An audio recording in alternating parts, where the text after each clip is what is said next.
Welcome to All Grit, No Quit, the show where we dive deep into comeback stories, resilience, and the fight to push through when the odds are stacked against you. Each episode, we sit down with the warriors from all walks of life who have faced the fire and came out stronger. You ready? Let's dive in.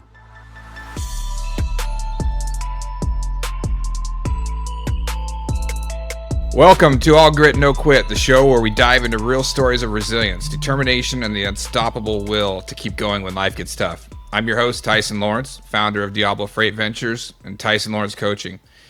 Today, my guest is someone who embodies the definition of grit, somebody I admire myself, and I'm excited for this conversation, Nick Klingensmith. Nick is a 4-time cancer survivor who refused to let life's toughest battles define him. And instead, he's become an endurance athlete and the founder of Stride Motivation, inspiring countless others to face their own challenges head on. His story is more about survival. It's about more than survival. It's about purpose, transformation, and the relentless perseverance. My favorite word. Nick, welcome to the show. Tyson, thanks for having me. It's good to be here. Yeah, man. We've talked offline, and I've been following your story for a long time, and I love the content you put out and what you're doing, and just the perseverance that you provide and show for other people. I think it's just a real great example. So thanks for coming on. I appreciate it. I welcome the opportunity to do so. It's a self-renewing energy. Right. The more of it I give, the more of it I get. It's interesting how that works, right? Like the more you put out, the more you kind of get, and it's just it's a never-ending cycle. I mean, it works both ways. When I used to put out nothing but negativity and blame and just the chaos of my life out into the world, that became my reality as well. Right. Absolutely. Well, before we get into your story of perseverance, give us a quick picture of who you are today. You know, who's the man behind Stride Motivation and the endurance athlete we see now? Who am I, huh? Well, my line is the same, that I am the 4-time cancer survivor, type 1 diabetic, and recovering alcoholic who became an obstacle course racer and defied it all. And the reason I say that, and the reason I say it like that, is because I don't define myself by my circumstances or things that I've gone through. I define myself by overcoming them, and that is who I am. And I say that to remind myself because life doesn't stop. So that said, I'm also a husband, a dog to a couple, dog to a couple dad to a couple dogs here, as well as now a motivational speaker, an obstacle course racer, and all that good stuff. Well, I'm a dog dad too. What kind of dogs do you have? I have a 14-year-old with dementia who usually sleeps and is, hopefully going to lay back down here in a moment. He's a old English sheepdog mixed with terrier. And then we also have a 4-year-old named Wolfie, who's actually a golden shepherd and just a little bit short of psycho. Hey, you need some of those dogs. We got a Yorkie that I call a terrorist. You know, it's a little thing that runs around here barking. So, but yeah, no, I know how it is. You kind of, have him in the background. I get numb to it sometimes. I had to kick my bulldog out before we started here because he snores and I can't hear it, but everybody else can. Well, only one of them is allowed in here at all because the other one will bark and be disruptive. This one, see, he already laid back down. He's fine. Good stuff. Well, let's start kind of back in the beginning here. Take us back. I can't even imagine hearing these words, but what was the moment like when you first heard the words that you have cancer? How did that change your life? I mean, obviously in that instant, those are pretty heavy words. It was terrifying. I don't think I've used that word to describe it before, but it was. Yeah. I'm on this personal journey here where as I reflect, I learn things, and I wasn't even really able to admit that I was scared at all until kind of recently. But when I think about it, I got the call. It was towards the tail end of a sales conference that I had been at for a few days. The CEO was speaking. Oh, let me go back in time. I'm sorry. The night before, around like 4 o'clock, I missed a call from the doctor's office because we were in one of those sessions. I knew what the call was. It was the result. And so I had all night to think about it. Ugh. And I didn't sleep awake. And so when I got that call, I saw the number, I walked out. And my doctor gave me the news, and he told me what it was, which was papillary carcinoma, and he said it's cancer. And the thing is, I wasn't surprised because the very moment he put his fingers on my neck and paused and was like, I kind of knew what it was. I don't know why. But that moment, I just knew it was like, all right, I'm out of here. I'm not facing anyone. So I walked into the room and I grabbed my backpack and I just looked at my boss and I was like, I can't be here. And he followed me out. And that's when I was like, and he knew what was going on. You know, when I said those words, I have cancer, it was everything I could do to just not like bust out crying in the middle of Foxwoods Casino. And it was hard to comprehend. I mean, before that moment, right? Like it was this thing that happened to other people. Right. I didn't even know anyone with cancer. And it's just crazy how that works. That before that moment too, all I knew was chemo and death. So it didn't matter what I had. I didn't know anything about it. And so, yeah, it was absolutely terrifying. And that whole process just leaves you in limbo for most of it. And, you know, it's like the fear doesn't necessarily go away because you ultimately have to accept that there just are no answers and there are no certainties. Right. Yeah, the uncertainty, I'm sure, you know, is the biggest challenge at first. You know, what does this mean? Right. I mean, for a long time, you gotta be honest, well, that wasn't the first time I had a brush with death either. So, I mean, I've literally been almost dying since the day I was born. They had to medevac me in a Coast Guard helicopter for me to be born. Wow. Wow. Well, that's a great way to enter the world, right? Got cool pictures too. So I was First drowned when helicopter I ride. was 7. I was in a couple car accidents. I was in a motorcycle accident. I got meningitis once.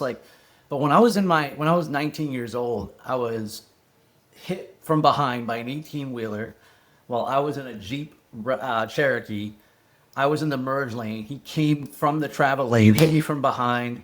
I ricocheted across the guardrail, into the oncoming traffic, into the median strip. I grabbed control of the vehicle. Well, not really. I grabbed the wheel. And I turned it away from oncoming traffic, back into the median strip, which was at a sharp angle. Car went, catapulted me front to back, flipped. I went shooting out the back window about 30 feet in the air because all the seats is an 87 Jeep Cherokee, broken back on impact. The thing was just folded. So I launched in the dirt and then I got up. And after a moment of shock and a bunch of people ran over and I then got back down and just waited for the ambulance to come get me. But it was when I was sitting in the ER later that night and this is the same year that I had gotten meningitis just a few months before. But everybody in that hospital came to see me. People don't survive that. They had to see the rollover guy. That's what they all knew me as. Wow. And, you know, you're sitting there for hours getting test and whatever. So one woman finally came and told me that. I was like, why does everybody keep coming in here? She's like, they all got to see the rollover guy, and so they have to act important. Don't worry, it's fine. And I was like, I'm like, all right. And I'm like, well, all right. And she was like, you're meant for bigger things. Ooh. And I'm not saying I was meant to save the world or anything, but it was the first time that just put it in my head that maybe there was something to this. Yeah. You know, maybe there had to be more. And I mean, I was 19 years old at the time, and it just went flying through a window. So it's not like it didn't change anything. It just put it into my mind that maybe there will be something greater. Maybe there's a greater purpose to all of it. And I do think that when all the other things were happening, I think that was still in the back of my head. You know, a lot of times people will be going through tough times right now, and they'll tell me, like, oh, I wish I could be more like you. First, like, no, stop. Right. Go through what you're going through. Right. Number 2, I wasn't like this when I Right. was going through it.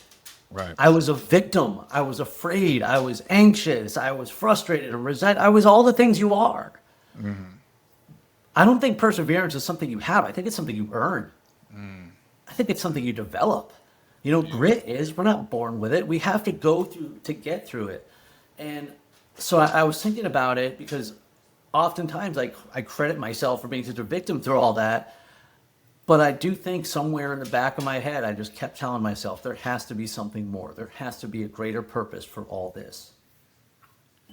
Wow. I mean, that's incredible because, yeah, it kind of set the standard, right? Like, of starting to develop that mindset of coming back. So, I mean, obviously, it's still, you get those words, that's still shock to your system, but you've overcome somewhat before. So you kind of felt like you had it in you. You know, I'm sure that had to have entered your mind at some point. Like, at what point when you got those words like, I'm going to fight? I mean, like, you've battled it 4 times. I mean, the first night it just took hours. I mean, Yeah. I was weepy for about a couple hours. I mean, I went home that night and I had this moment of reflection in my bathroom where I I saw myself in the mirror. I could see this weeping kid. My cheeks were all red and just I didn't like it. How I old were didn't you? like it. And so I had this abrupt, aggressive conversation with myself. And really at that moment, it was like me versus cancer. And I was going to pick a fight. But I will tell you that that was only the first time. By the second time I heard those words, by the second time I got sick, I had already become a diabetic. I had already had shoulder surgery. I had already been diagnosed with sleep apnea. And I was just tired. By the third time, I used it as my excuse to get drunk. That was a catalyst for my last drunk. And when I say catalyst, I mean that literally was the excuse because I was going to do it anyway. And I was ready to scorch the earth. So it was a good thing that I had cancer Right. because that's how twisted I was in my life and my alcoholism at that moment. I didn't care. Right. So, and honestly, the fourth time was like, that was the one where I was sober. So kind of back to where we were started at, having, that third time really leaning into alcohol at that point, right? Like kind of Well, I mean, I had been there. It Yeah. was just, it was the excuse I was waiting for turned it up a notch. to go all in. Yeah. Honestly, let's call it what it is. It was an excuse to try to kill myself. And it's not Right. like I was intentionally suicidal, but that's all that was left. Right. And I had given up. So I didn't care about the cancer. I was relieved. It made me feel special or unique Right. somehow. Oh, because again, I wanted to be a victim. Now, I will tell you something. When I give my speech and I tell this story in a keynote, that first time I got cancer, I didn't even tell people. I told like 4 people, 5 maybe. And it was because I didn't want anyone feeling sorry for me. I didn't want to feel like a patient. I didn't want to feel like a victim. And yet the third time, right in the throes of my alcoholism, I was literally using it to cultivate sympathy. So when people say they want to be more like me, no, you do not.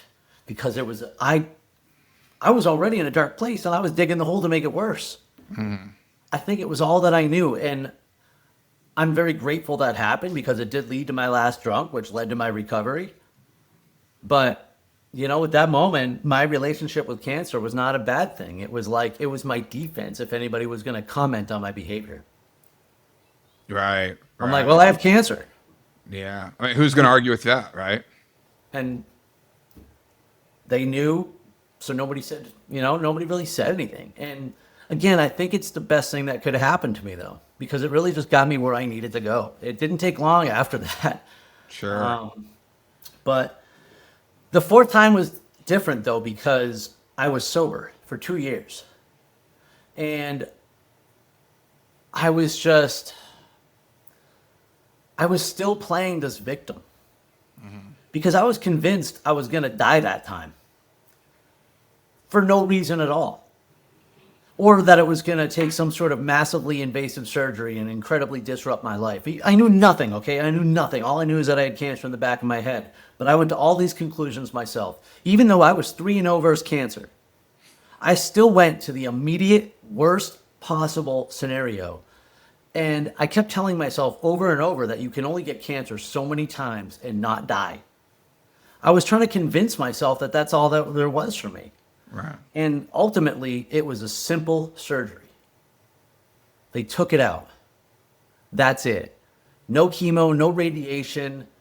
It wasn't life-threatening. Well, I mean, if left unchecked, sure. But, there was nothing immediately it was nothing compared to anything else. And that's when I had this sort of realization that I felt empty and lost and that I was actually sitting on top of the world. I had everything going for me at that moment. I mean, you're 4-0 now against cancer. 4-0, undefeated. Right. I was a VP of sales. I was crushing it in my career. I was dating the girl that's now my wife. And just life was good.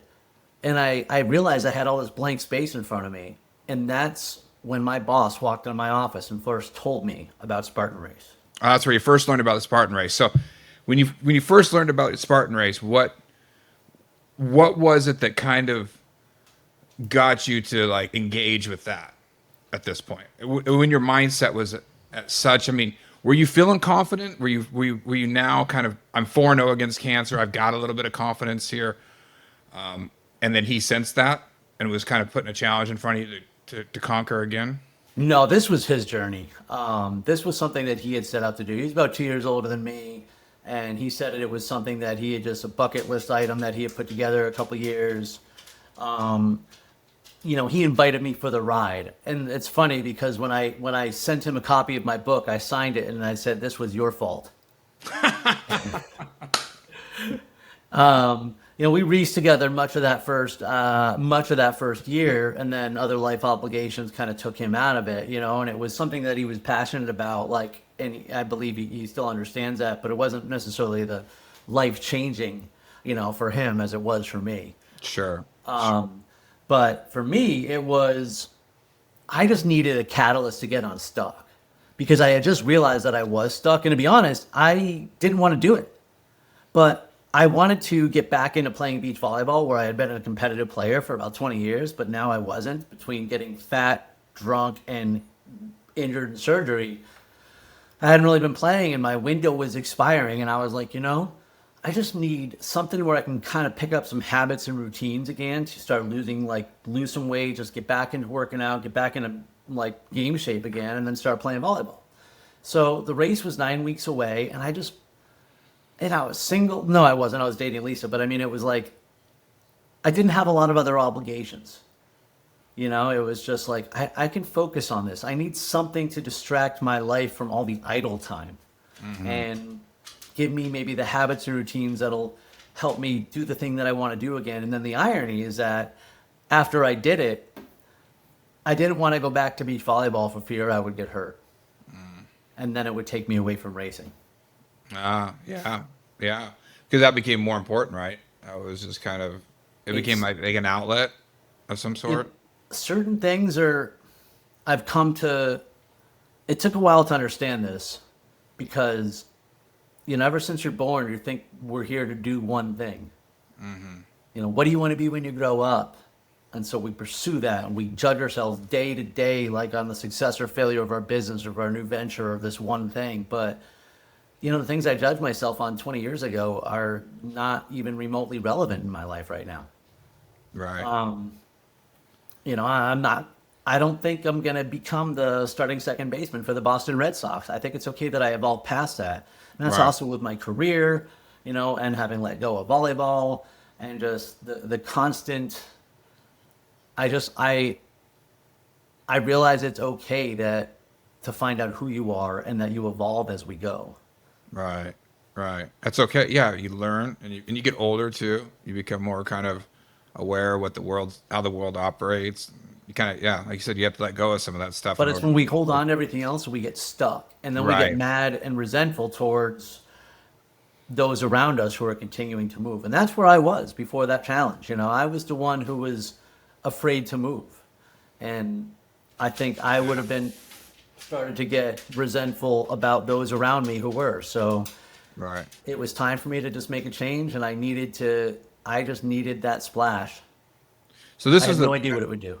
At what point did you kind of turn this battle into now putting it outward, and inspiring other? What was the catalyst for that? I mean, at what point in this journey did that kind of click? There's something, I haven't done this in a long time, but I used to do it, and I would call it Facebook therapy. And not where I would talk trash against cancer on Facebook. So I would do a post like, "F you, cancer, I'm coming for you," like whatever. And so as I would do these events, every one of these events in the first couple of years, I mean, they're all about me versus me, but every one of them was about something very specific back then. Just not on purpose, just the way it unfolded. And so as I would do this, I would chronicle my events. You gotta understand, I'm not an elite athlete, all right? Like, none of my thousands of medals say first place, and nobody cares about how I place.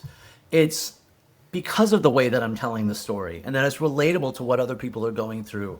And this is just how the challenge manifests for me. And so throughout that is just where I kind of realized I had a message because of how others would respond and how they would respond to me.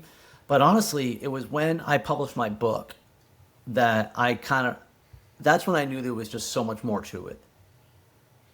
That's interesting. Yeah, right. When you finally put it in words and you take what people have been putting into you and then you realize putting something out there for more people to hear, it kind of puts a battery pack in you. It was just the responses from strangers who Right. would tell me their stories. They wouldn't reach out, oh, your book was so good, you're awesome. Instead, they would be like, hey, I lost a cousin to cancer. Hey, my son has type 1 diabetes and, runs. Like, just strangers telling me these things. And that's when I just knew there was that pull. There was something else for me to do. Yeah, and it was a personal thing, right? Like sometimes you think it's just only you, right, that's going through whatever you're going through, and you're telling your own story, you're living your own life, and then when you tell it and other people start reacting to it, I think you realize the impact of what your perseverance has or what your story has on other people. Is that kind of how you felt? I'm going to say this one smart thing before I forget it, and then I'll say that part too is, in my book, Selling Inspired, I talk about mental endurance. And let's just call it what it is, perseverance. Mm-hmm. And one of the ways that you develop this resilience and perseverance and mental endurance is by letting go of shit. And the way that we unburden that is by sharing it. Right. When we keep these secrets, we keep these things inside, we isolate, you think you are the only one and you're carrying the weight so much. And we can pretend that it doesn't matter. We can pretend that it's about the stoic whatever. And I'm not saying we have to go whine about everything. Mm-hmm. Just share what you're going through, because that's what I started doing when I started putting out my daily kind of motivational videos and content. Sometimes I just share about what I'm going through. Right. And it used to be something that I would have never done in the past because of fear. Mm-hmm. And it's funny because I will get people who comment or troll from time to time and, hey, this isn't your diary, bro. Or, you know what? Look behind me, man. I'm not worried about you. I'm tough. It's cool. Right. But so what I did realize though is that when I share that someone else is going through it, it helps them. And that makes me stronger. And vulnerability became a superpower for me. Yes. Yeah, I love that. And it's interesting how you find your superpower, right? It's not very, it's not something that's immediately obvious to you sometimes, right? They're born from adversity. I agree. Right. You have to go through it and start realizing, oh, wow, I am a lot tougher in this one area than I am, or I'm a lot better at this than that. And sometimes you think you want to be good at something because for whatever reason, like you want to play second base for the Red Sox and you spend all your time trying to measure up against that, when in reality, the fight that you're doing every day to become that is what is inspiring and ultimately becomes your superpower, is your grit and your resilience in trying to move towards a goal. So you sometimes change that goal, but you don't change how you go about it. And that's 100% right. I say you can you stay kind of stubborn in your purpose, if that's your purpose, right, but flexible in how you get there. Love that. There's a lot of things I've been going through, just undiagnosed health stuff that's been significantly impacting my running and my training. And I mean, it's wildly discouraging, and it's been years in the making and getting worse. And again, no diagnosis. It's just and it's one of those I want to quit every day things, mm-hmm. And like you ask yourself, why am I doing this? And because sometimes it's so worthless, it seems. Mm-hmm. And then the question I ask myself is, what story do I want to tell? Right. I mean, that's at the end of the day, what's the story I want to tell? I'm writing the next book every day.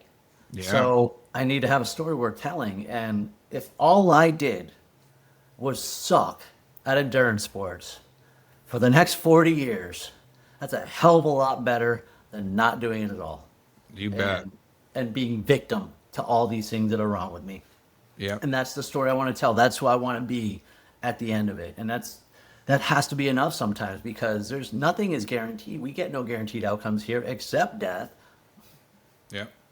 Well, you kind of answered this a little bit, but I want to dive into it more. What are some of your key mindsets or rituals that you use that kind of got you through these different moments of difficulty, your hardest moments? I mean, obviously you've probably gotten better at handling it and more tuned in, but early on, what were your first stabs at just trying to get through these hard moments? You know, this is where writing my book was so valuable, and everyone should do it because you get to see everything in a different perspective. Right. Once you edit it a lot and you stop lying and you get to see what it really happened, because without that, I wouldn't have necessarily known these patterns. So the one thing that was clear in the early years, and I'm going to say before book, after book, and now there's phase 3, which is now, but phase 1 was just experiencing it, right? And so it was a lot about survival mode. But the transition that began to happen is I began to have a bigger vision. Because when I crossed the finish line of that first race, I defied everything that I believed about myself. I was no longer shackled by all these limiting doubts. I had nothing but a blank canvas in front of me. And only this time I was ready. And so I didn't know, because then other things continued to happen too, right? Just because I got cancer before that didn't mean just because I started racing doesn't mean life was going to stop. And so throughout that experience of all the other things that happened, it was just because I started to have belief in just a bigger purpose, just something that makes this all worth it. That was number one. When I wrote the book, I began to see the patterns. And that it wasn't just about having this belief, it was about setting these goals. This goal is about personal development and achievement. And because it really was, every one of those races was about me versus me in some aspect or another. It might have been something about my career. It might have been something about a relationship. Like every time I crossed that finish line, I redefined myself and I redefined the space that I had lived in. But what I ultimately realized in those first few years is that the process for breaking down obstacles is the exact same, whether it be a health issue, a business issue, or an 8-foot wall with a bunch of mud all over it. So what is the obstacle? What is it that we're trying to achieve? What is the outcome, the tangible outcome? What does success look like? That's why a lot of people fail these days right now. And I'm talking about our industry because they just look at the market as the obstacle, but they can't define it. Right. And so then they don't reverse engineer it. They play victim to it. Right. So let's define what does success look like? What is ringing the bell? And then we break down what are the things to get there. And because here's the thing, the first 3 obstacles, meaning the first 3 things that you encounter that you don't know how to do, another word for those are your first 3 steps. What is it that I need to acquire? What is it that I need to learn? What is it that I need to practice or get better at? It's the same thing. Acquire those things, get better at it, rinse, wash, repeat, execute, overcome the next obstacle. Right. So and this is kind of on the same course here, but how would you define perseverance now? How is it different than what you thought perseverance was before and then after? You know what I mean? Before you're kind of learning to persevere, and then you know what it is, and then you kind of start to define it a different way. So what do you think? What would you define it as now? When I would have thought about it years ago, I would have pictured one of those YouTube motivational compilations where they see a bunch of gym bros working out and stuff, and you can just see they're miserable, grinding, just the worst moment of their life. And I would have thought, wow, that's perseverance. I don't think that anymore because I equated perseverance with surviving. Yeah. And right. I don't think that. I think persevering means I'm thriving in spite of. Right. I'm not surviving. Surviving is not to thrive. Thriving. And so now I see it as, no, perseverance is the dude telling the story. The guy who's calm. The guy who's thriving. The guy who has been through those things and continues to do it in spite of. We're showed up today. Either one of us could have had tremendously bad luck and had a terrible day today, but we still had to show up. So I'm thriving right now. I'm persevering through whatever else could have happened. And the same in this case. And I think that is a huge part of it, is showing up with this sort of training on faith, like I am right now with my health issues. In the absence of guaranteed outcomes, I am doing the continuous activity on the faith that I will achieve my goal, in spite of all the things that get in my way. I think that's the definition of grit too, right? It's just continuing to do the things that you need to do sometimes not feeling like you're moving forward or what it's solving anything, but you just keep doing it, and you keep showing up, keep bringing your lunch pail to work every day, right? And that's kind of the mindset you put yourself in, sounds like. A lot of times I think people get up in their heads about right and wrong, good and bad, what's good for me, blah, blah, blah. What will bring me closer to my goal? Right. Will this action take me closer to or further from my goal? I mean, it is that simple. And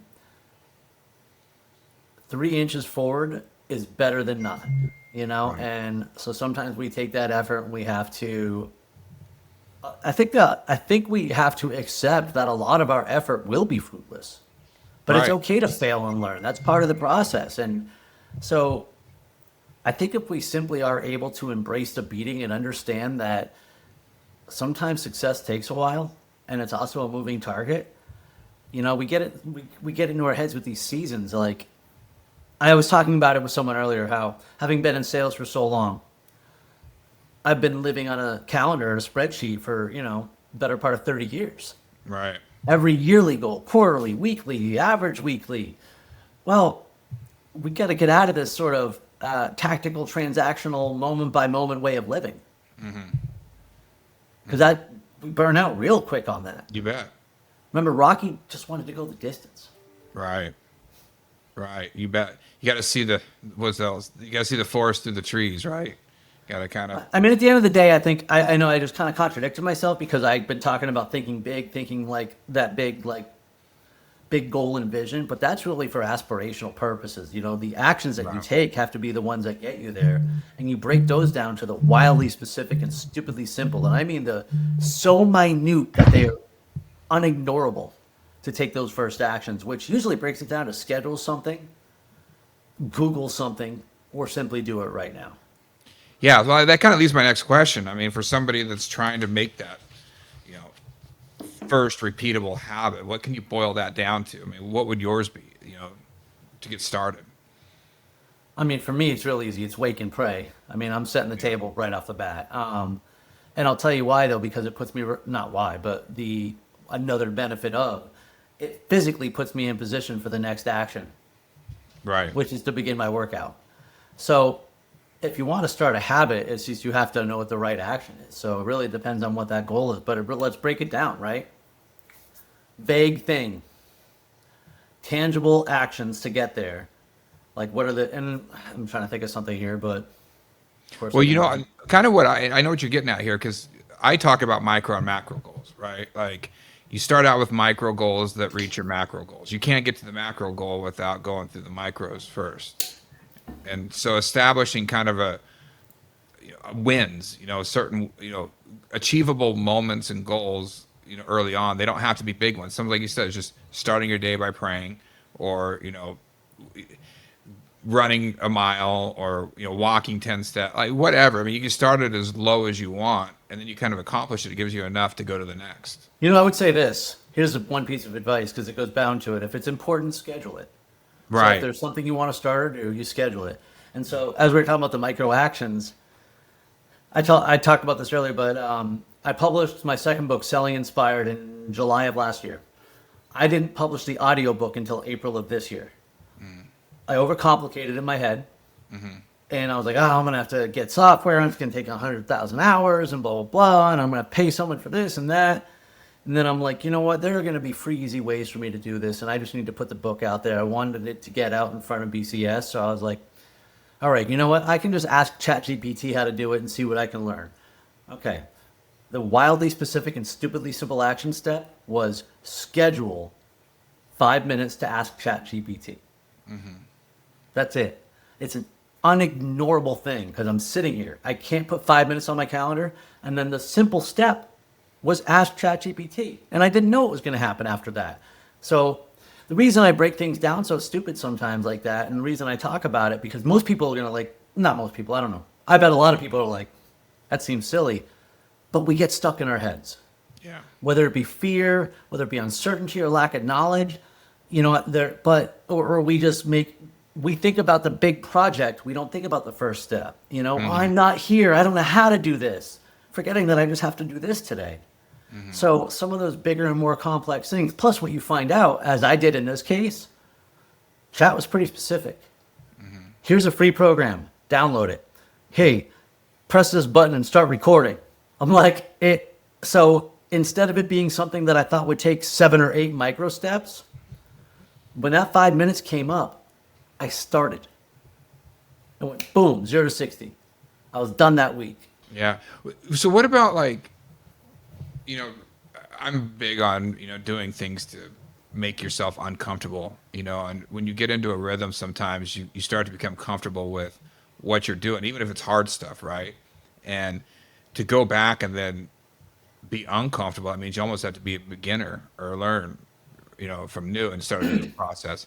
Do you find yourself doing that sometimes to challenge yourself? Like, I mean, you're doing amazing things already, survive. I know, I'll tell you why I'm smiling. Yeah, because now you stop and you're like, hey, what is it now that I can go back and apply this process to that I've kind of created in my mind and start that? Is that something you do? I'm literally doing it tomorrow. So I'm training for the 70.3 in Belgrade with Michael Lombard and Alex Bates. Oh, you're going with Lombard. All right, he's going to be a guest here soon. So I love your guys. You guys have similar mindsets, and before we go too far, I want to tell you, you guys have inspired me almost to get back into get back into the gym. I've been out, I've had neck surgery and not almost. The only reason why is my daughters were part of it too. They were giving me so much shit, about. Okay, you're spreading the credit. You're not saying that we didn't get you there. Okay, almost good. You guys, but that's fair. That's fair. But it was, you guys and what you're doing and the way you guys attack things and your mindsets and your motivations, it's encouraged me to go back and start my process, right, and be a beginner again and to work forward. So just getting back in the gym and being okay with lifting low weights, not doing all the stuff that I could do before when I was younger. I mean, I'm 47. Yeah, you got to let go of that. Right. I have a picture of me running a 5-minute and 9-second mile from when I was in high school that my dad sent me the other day because he's a jerk. And because of this health issue, at one moment today, my pace was 18 minutes. And you know what? My resting heart rate's 40. I'm not going to be an elite athlete. But I have a resting heart rate of 40. That's my fitness flex. Like, life is good. It's cool. It's not like I'm trying to win a race. Not that I was going to win a race back then or now anyway. But anyway, so I go back to the Belgrade triathlon. Ironically, as much as I love endurance and suffering, I never wanted to do one. And because Alex had reached out and was like, hey, I want to do this. Lombard's doing it. Like, I want to raise awareness. You guys help me too. And want to raise money and awareness for Project 61. Let's go. I'm like, all right, cool. I was terrified of the swim. No, I grew up on an island. I know how to swim, but just the training for the swim just seemed awful to me. And so I did that. But here's where I tell you the micro uncomfortable is I still have my routine. So tomorrow is a run day, and I'm gonna run or was I gonna bike and swim? Doesn't matter. We'll go run and swim. So run and swim. It's more comfortable for me to start my routine at home and run and then get over to the pool. I mean, it's going to be 5 o'clock in the morning. I don't want to swim at 5 a.m. Mm-hmm. So tomorrow I'm going to go swim at 5 a.m. and I'll go run after. So you hit on something too. By the way, the only reason I'm doing that is to be uncomfortable. That's the only reason I'm doing it. Got it. So, how do you push through that? Because, I still find it in my, I have a schedule, I have things, and some days, I'll look at it and I'll be like, I just don't want to do this, for whatever reason, right? Maybe I just wake up in a funky mood and I've got to go do a podcast and be somebody else, and I'm just too authentic and real. I'm hard to hide my emotions and stuff like that. So, but you ultimately push your way through that thought. How do you do that? I mean, do you find yourself doing that sometimes where you just wake up and you're just like, I don't feel like doing this today? Brother, I have sleep apnea, nerve damage, 7 herniated discs, every single day. Every single day. Yeah. Every single day. And not for nothing, man. If I had to wake up at 9 o'clock in the morning, I'd probably feel the same way. I don't like waking up. I don't sleep well. I haven't had a good night's rest in 30 years. Mm-hmm. But that said, my why are bigger than my why nots. Now, if it's important, you schedule it and you do it in the morning. The other thing is this. People talk about work-life balance and all this bullshit. It's a myth. The only time you are balanced is when you're standing on your own 2 feet, standing still. It's about priorities, and I have made this a priority. I've made it a priority in my life, which means I'm getting my ass up and doing it because I said I would. And I will tell you another thing. You talked about, like, we were just talking about fitness and naming some people, and, Trey's a mutual friend as well. And he, brought in our minds. And the accountability of community is huge in this area. Right. I put on Instagram every single day, sweat check. Now, most people don't even see it, but every once in a while I get somebody, if I didn't post one, hey, you get your workout in today? Who's part of my little community and tribe. So I don't have to do that. I'm not doing it for high fives. I'm doing it for accountability. Yeah. And now another thing though is to just understand something, that it's okay to rest sometimes too, but you have to understand rest is intentional. Right. So I could have swam today. They said the pool was closed, so I could have gone somewhere else. But I'll be honest, I'm exhausted today. I think it might be allergies, I hope, whatever. But I'm like, I don't want to. Right. I'm going to rest today. I'm going to focus on work. It's okay. It's okay. Give yourself that permission to do that. I'm not skipping it. I'm just doing a double session tomorrow, and that's what you do in a triathlon training. So it's, I'm just taking an option a little bit because I feel that I will be better with a little bit of rest today. What about mental rest? I mean, as far as obviously you gotta let your body rest, is this kind of the same thing mentally? Do you give yourself time mentally to kind of back down? Because you sound like a lot like me, where there's a constant, thing running in your head where you're always pushing, you're always grinding, and you're exhausted and you just want to push through it. But as I've gotten older, I've realized that's not always the smartest thing to do.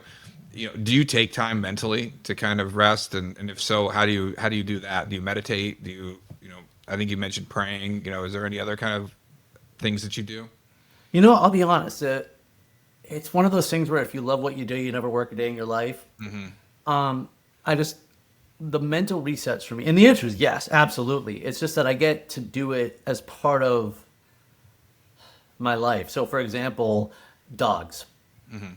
I get to go outside with my dogs a couple times a day. It's 1,000 degrees in Florida. It doesn't matter. We're out there for 2 minutes, throw the ball once. They're happy, I'm happy. It's a mental reset for me. It's also a moment of gratitude because I'm living a life that allows me to be there with them. So the other thing is that if I had unlimited time, I would write all the time. Mm-hmm. I'm an author. I'm a speechwriter. I write content. And so, when I get a little bit of time, like for example, when we done here, I've got a keynote coming up at the end of the month. I'm gonna go sit out back and work on that for a minute. I thoroughly enjoy the work. It is a mental reset for me because I'm right up in it. Now, on the same time, I'm always writing stuff. That's always just been a thing for me. I am writing fiction, so that's a huge I only spend a little bit of time on it, but I make sure to spend maybe 30, 45 minutes on it on a weekend, just because that is a mental break. But I mean, there's a lot of different things that I would say that I do, but the one thing that would make it different for me is I'm not trying to survive the day anymore. I'm wildly focused on the moment I'm in. And I'm not saying I have the Zen meditation of it. It takes a lot of practice because anxiety, you get this when you don't know where your next check is coming from sometimes, right? Mm-hmm. That's a terrible place to live. And when that feeling comes in at 10:30 at night. Mm-hmm. And that's when I just have to be where am I? What's the one thing I can do right now that gets me closer to my goal? And I'm like, take a deep breath and go to bed. Mm-hmm. So right now it's this is the thing I'm looking at right here. Now, if you even see some of my videos that I put out in the mornings, my post-workout videos, I always start by saying, right here, I'm not talking to you. I'm talking to me. That's how I make myself, where am I right now? Be in the present. This is where I'm at. This is what I'm doing. Yeah, that's so important, being in the present. Sometimes you get caught up in where you're trying to go, and that creates a certain amount of anxiety and pressure. And you think about where you've been, right? And you get caught up in the past, but really where you're at in the moment is what's important. And this is the only thing I can do anything about. And you bet. That's where your control's at, right? It's good to acknowledge, again, I like to daydream a lot, and it keeps me inspired and motivated. It's also, I by myself a lot when I'm running and riding bikes, and that's what I do. I just daydream. And Who do you find inspiration in? I mean, certainly you've got to find it in, other places besides yourself. I mean, are there certain people that you follow or you read that really inspire you? I Played a do. role when you needed it the most? I would tell you there's a couple YouTube videos I mentioned them in my book. Of course, I don't know the names of them, but like there were a couple of those motivational compilations that really hit at the time. I'm one of those guys who hears what he needs to hear or wants to hear or needs to hear Right. when he needs to hear it. I listen to a song, I hear like one sentence that really resonates with me, even though the rest of the song has nothing to do with anything, and that becomes the song of what I'm going through. And so the answer to your question is yes, but it's not any one person, Got it. And especially as I'm going to say, leveled up my circle. I mean, we were talking about Lombard. Like everything he says is something that's motivating me, even if it has nothing to Right. do with me. No, you're right. Passion fuels passion. And so when Passion I fuels see passion. that, this conversation has motivated me, and also just getting to put the energy out there. So, it's funny because we were having a discussion on Lombard's post about Goggins the other day, and he's got a lot of haters, whatever, and that's fine. But if people really listen to what he talks about and the message he's sending, half the time he's talking about when he overcame a learning disability. It's not just about the physical breaking of himself. He's a mindset guy. So he's not a hero of mine by any means. Like, I do think he's just an incredible warrior, and I love his story, and I love a lot of what he has to say. But I take and pick the parts that apply to me. Yeah, I think that's important. I don't think, anybody should you really fall completely enamored with, I think that leads to a lot of other issues. But if you can kind of pick and choose from people and make your own mixtape, right? If lack of a better term. Now, we mentioned about habits. I will tell you that after the Wake and Pray, when I start the workout, I my watch later list on YouTube is like infinite. I'm always watching keynote speakers, sometimes on topics I care about, sometimes just because I want to see the speaker. I'm watching a massive amount of physical therapy videos for whatever I'm recently injured myself from. I'm watching podcasts and podcast episodes of friends and people I want to be on. And I'm watching videos on how to swim better and different technique and drills, lots of motivational compilations. So You're part of that consuming a lot of habit, inspiration then. it's a lot of, and even if it's I mean, just a how-to or tangible things, you know what I mean? It's what helps you move forward. That's all you're looking for, is what helps you move forward. Right. And I think that's important in perseverance, right? It's about moving forward and whatever it takes to take that next step. And sometimes you get stuck where you're at in your journey and you just need that little extra help to take that first step. And then you take those next step and the third step and the fourth step and then you get rolling. But, finding somebody or something to really push that is important, I think. Or, play it, listen to it, music, speeches, stuff like that. That's why I have a certain playlist like that's just 1,000 songs long, that it just also allows me to drift away because I'm watching the movie in my head. Right. Yeah, that's kind of, so do you kind of feel this way about on your journey of perseverance and establishing it? Do you kind of almost feel like you're living a movie in your head? It wouldn't be a very exciting one, but I trust me, it would be. But I think to ourselves, it wouldn't be very exciting. Sometimes you tell yourself, you're like, this is just me. But sometimes you feel when you're doing things and you're accomplishing things and you're overcoming and you're pushing past things that you're like, I can't believe I just did that. Like this. I more visualize that way, and I do see it that way in visualization, and not like, again, when I see it like a movie. I don't mean like it'd be on the big screen, but I do see it. I do see it in that. Again, I'm visualizing because you should be the hero of your own story, and you have to believe. That's what I mean, right? Yeah, you have to believe it before you can achieve it. Otherwise, you're just playing the lottery. So, this right here was the Boston Marathon in 2018. The reason it looks all wet is because it was a nor'easter. It was 18 degrees in the start of the race, 40 degrees when I got there, torrential downpour the entire time, 40 mile an hour headwinds. It was the worst weather conditions in the history of the Boston Marathon, and it was my first. Wow. Your first one? When people ask me, like, did you want to quit? I literally did That not would have know been my how. last one. Because for 90 days, prior to that race, when I would stretch, my routine at night is I do a stretching routine, just passive stretching, 15 to 30 minutes, and long holds. And I do deep breathing exercises, box breathing exercises, and so it's meditative. And so for 90 straight days, I visualized, and I grew up there. I've been there 1,000 times. I know the course. So I was able to visualize every aspect of it. And for 90 straight days, I saw me crossing the finish line.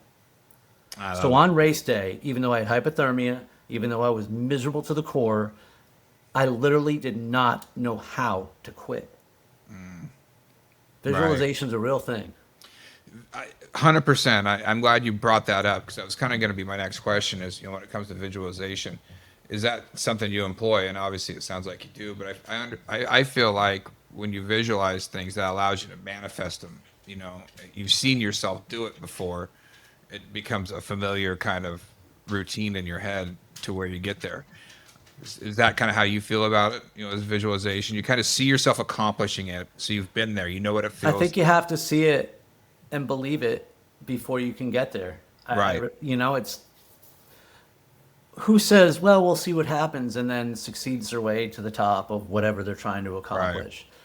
Right. There is a difference though, because I've realized that sometimes visualizing something is good, and then sometimes we begin drawing the picture a little bit too much, and we put expectations and demands on an outcome that we can't control, and it becomes counterproductive.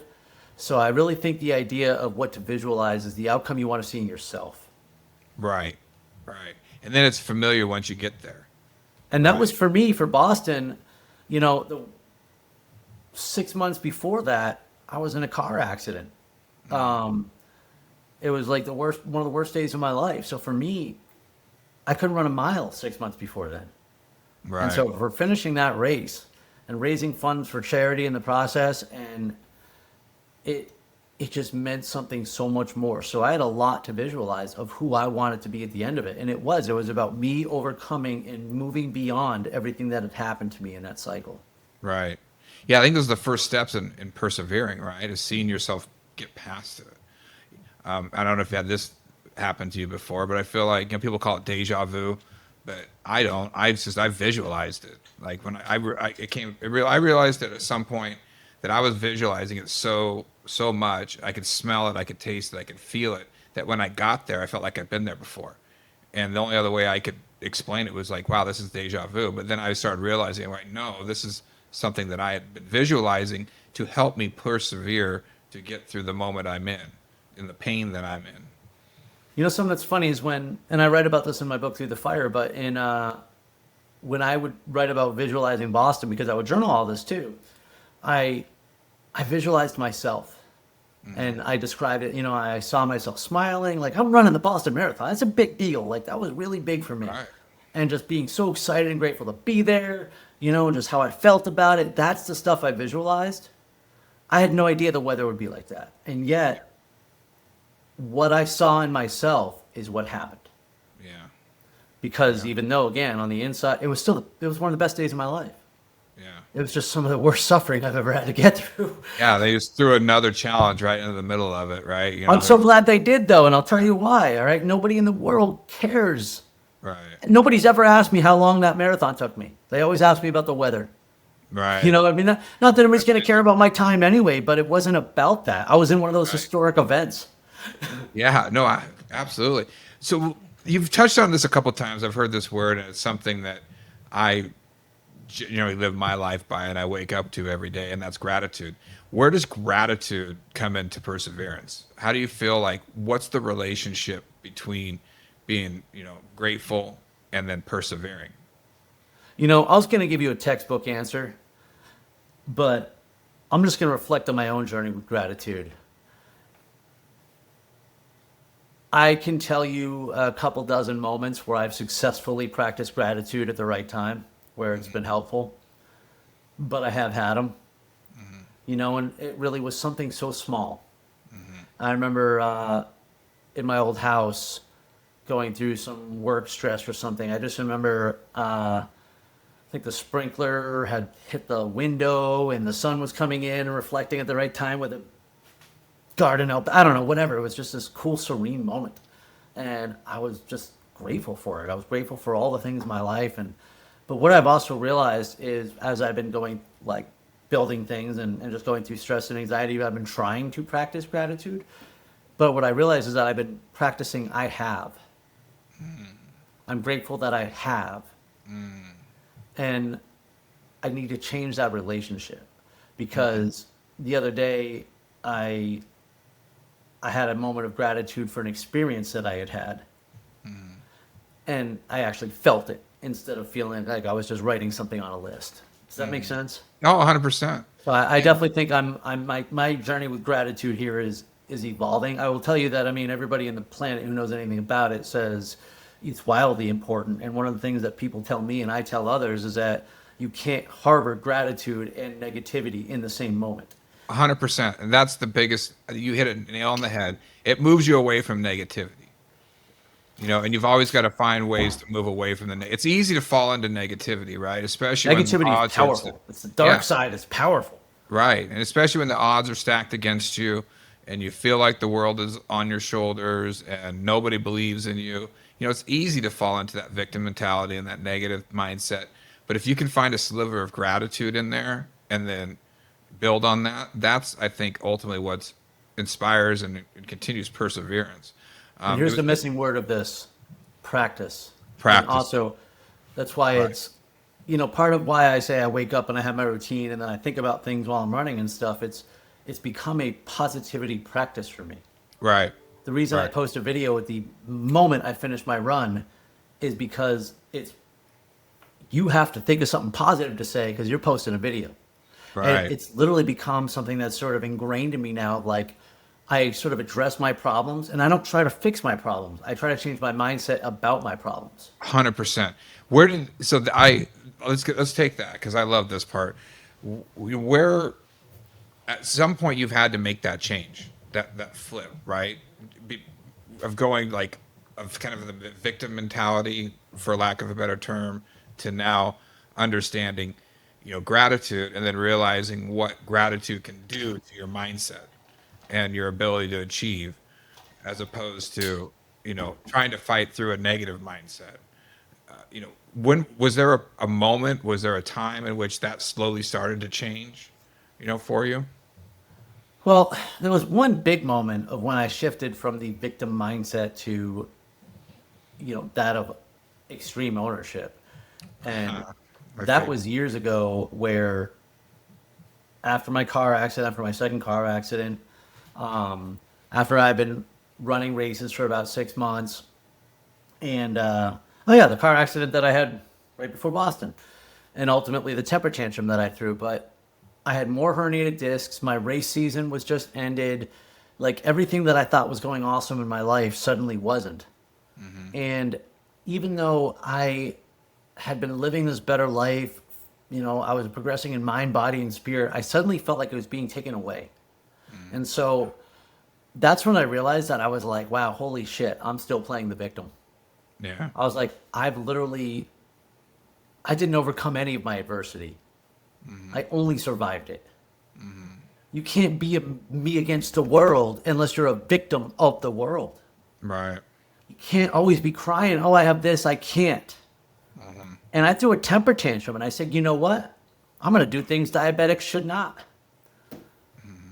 I'm gonna live my best life every day and spit in the face of cancer. I'm gonna help other alcoholics get sober, because that's how I recover. And I said I will not be defined by my circumstances, but rather my challenge. I will not be defined by my circumstances, but rather my triumph over them. And that is literally now how I look at it, like a game now. When bad things happen, it's me. How do I overcome this? Right. And then your relationship with adversity has changed. And now I look at it like this. It's honestly, it's because it's almost like the alter ego I made for myself. Right. It's the way it is the way that I deal with the world and face it. And you know what? I like to use this example sometimes because I found a purpose for myself where I said that it's my purpose to overcome the obstacle and show others that they can too. So that's what I'm here for. And someone challenged me on that, and they were like, isn't that sort of making up your own story of like to feel better about it? And I said, so what? So what? Like, it's I could also say, well, life sucks, but I lived that way for a long time. Yeah. But I'll tell you, just because I was in that moment and I understood it, didn't mean that suddenly everything was about ownership. You know, I probably, in my career, I probably still blame people around me for things for a long time instead of taking responsibility for myself. I mean, it is an evolution and a process. And I'll tell you, you can also sort of have radical responsibility, which I think is taking it too far. Right. Because part of that is we still have to let go of certain things, like, Right. you know, accepting the past, doing your best to rectify it, but let that shit go. You know, I'm glad you brought that up because I just had a moment recently that I'm an ardent believer, supporter, soldier of extreme ownership. Like everything is my fault, right? Like I just will never be the victim, and it was born out of my own adversity and how I overcame adversity, and you know I'm just not going to allow, you know, myself to blame other things. But then I had something happen to me in this last week where I was doing that. I was trying to find like an accountability to it, which there was nothing for me to take accountability for, right? And my wife looked at me and she just said, "Why do you do that to yourself?" And it stopped me, and I was like, "Right, like maybe I've taken this a little too far." I mean, because that's my response. I invite adversity at this point. Like I look for it. It's the chip on my shoulder. It's the thing. Not for nothing, that's also our hero complex. Right. Right. You know, We'll it address has that another become time. that. It's gotten so like I feel so strong in my abilities to overcome adversity and persevere that now I invite it as a challenge almost, and then I wear it as a badge or a chip on my shoulder, and then you start taking it to levels of which it doesn't include. It's not about you, right? And you can't take responsibility for it, nor should you put that on you. So where is that fine line? Where Let, do you yeah, find? let me actually let me unpack a couple of those things because number Yeah. one, fault and responsibility are not the same thing. Interesting. Blame and responsibility are not the same thing. Right. Fault and blame are irrelevant. Right. Don't ever fucking blame yourself. Yeah. It's a waste of emotion. It's Right. a waste of an action. Right. Responsibility is different. I'm not to blame for being a diabetic. Right. I don't accept fault for being a diabetic, but I am responsible for being a diabetic. I am a diabetic. This is my life. I am responsible for my circumstances. Yes. Nobody else is. You know Right. what bothers people who used to work for me or anybody actually? When I tell you that you're the only person responsible for getting to work on time. Right.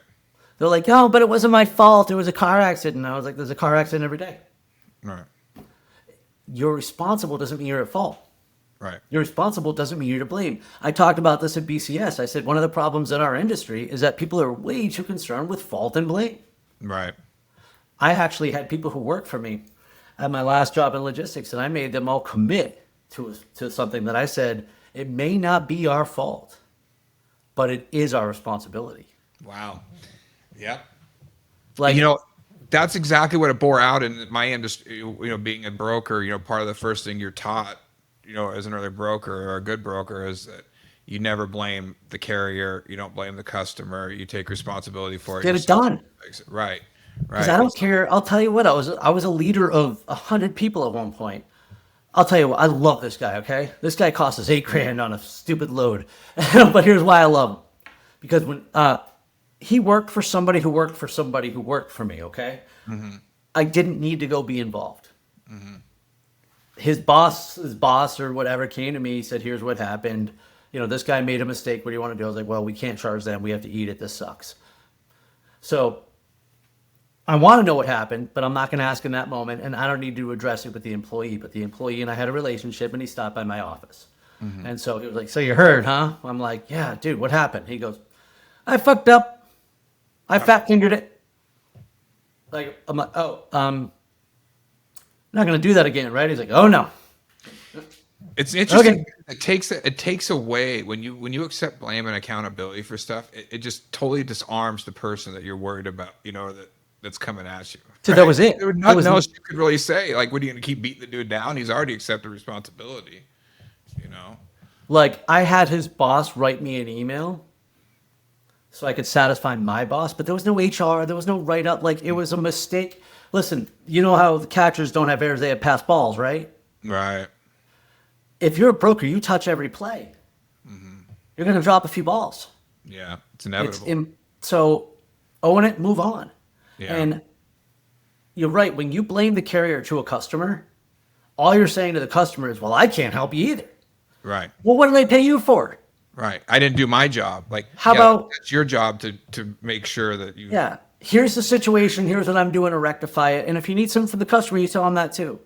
You're responsible for the outcome. You took responsibility for it. So I think that part is huge. Now, what I call the radical part is like a little bit there. Looking to beat ourselves up over something has nothing. That's radical ownership. And what it honestly is, it's not ownership. Right. And I'll tell you another example of radical Punishment. ownership, where I wrote about this on LinkedIn last week because I had taken such ownership of my hula hoop and my mindset that I demanded and expected the same from others. In other words, I was trying to take responsibility for their mindset. What do you think suffered? Yours. We're only responsible for 4 things: thoughts, words, actions, and reactions. Those are all we are capable of being responsible for, are our thoughts, words, actions, and reactions. So when I started trying to take responsibility, not only for someone's actions, but their thoughts, Right.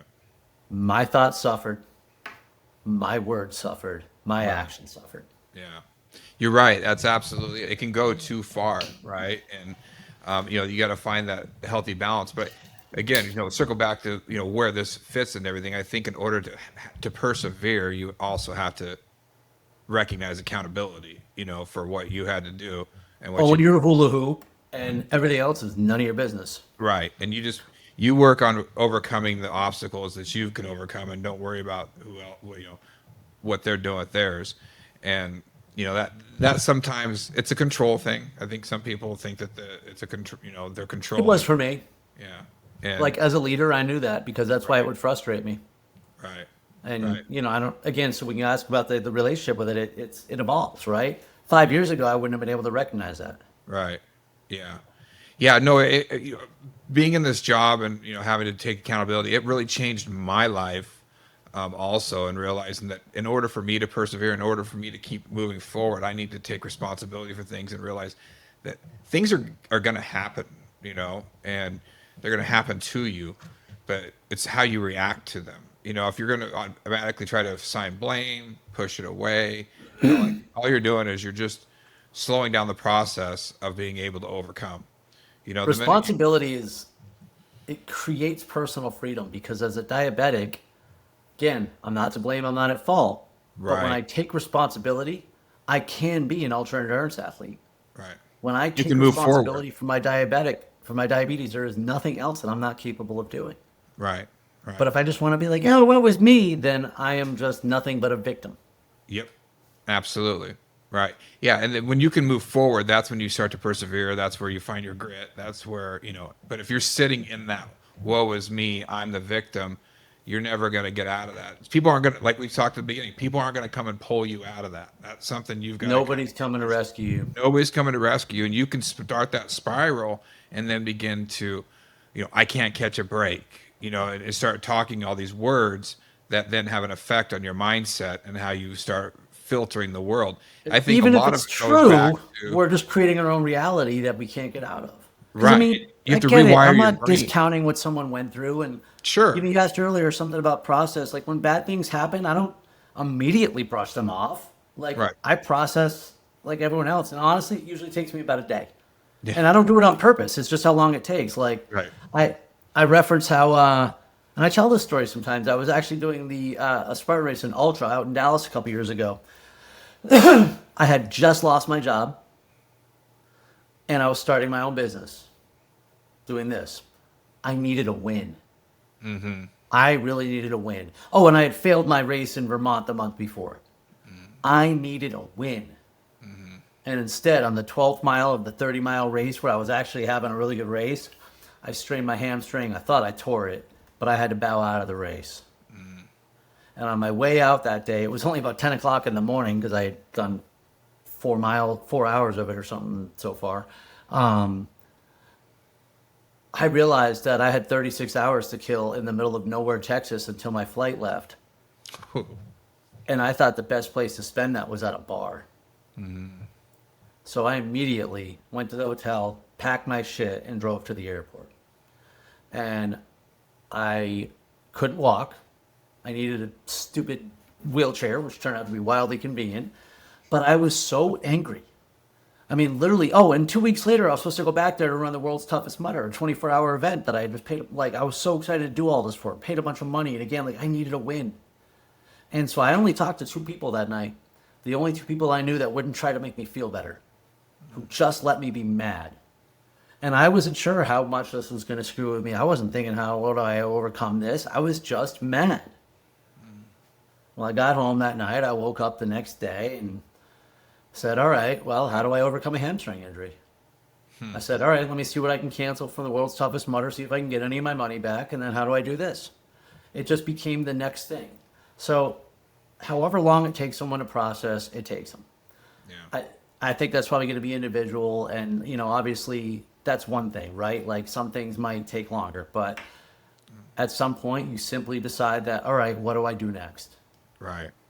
That's a beautiful thing. Like I love that you said that, because it's so simple sometimes when you just wake up and you're like, well, what do I do next?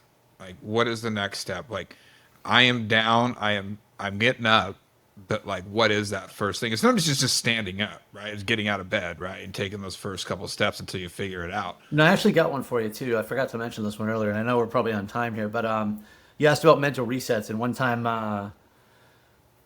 I was really stressed from work stress, just life in general, whatever.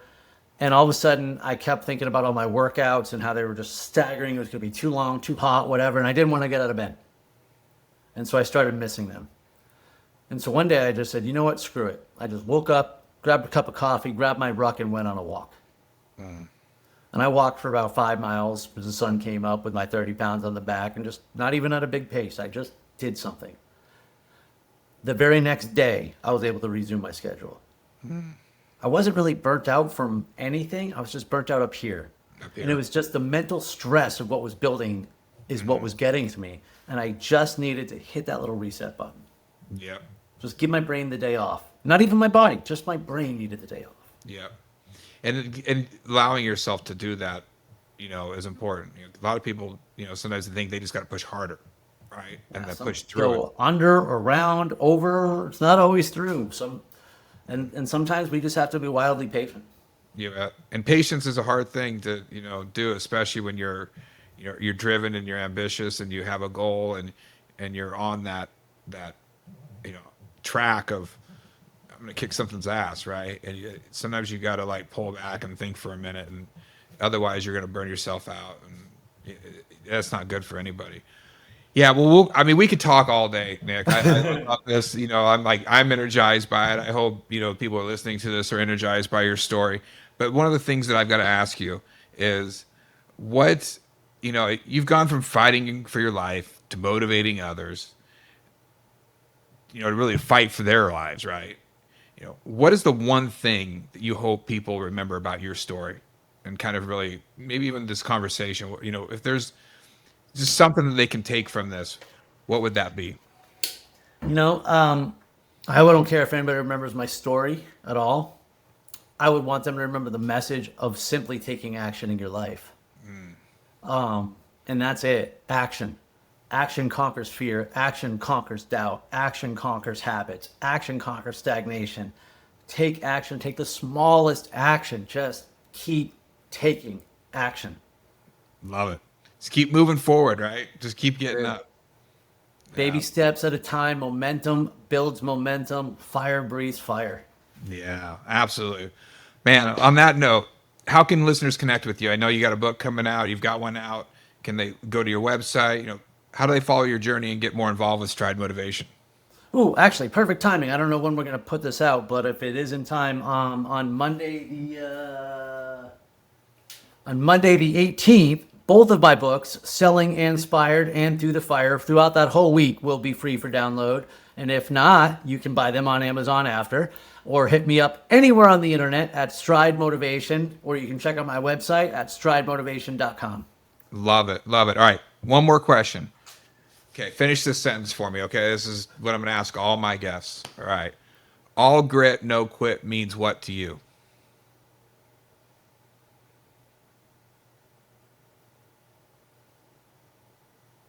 You know, it just goes back to this thing I post every once in a while, and just said my greatest talent is that I just don't know how to quit. Love it. I mean, that's it. Just Quitting's a habit. You know, if you're quitting all the time, it makes it easier to do, and the less you do it, the harder it becomes. And failure is a result, but quitting is a choice. you bet. You bet. All right, we'll leave it on that.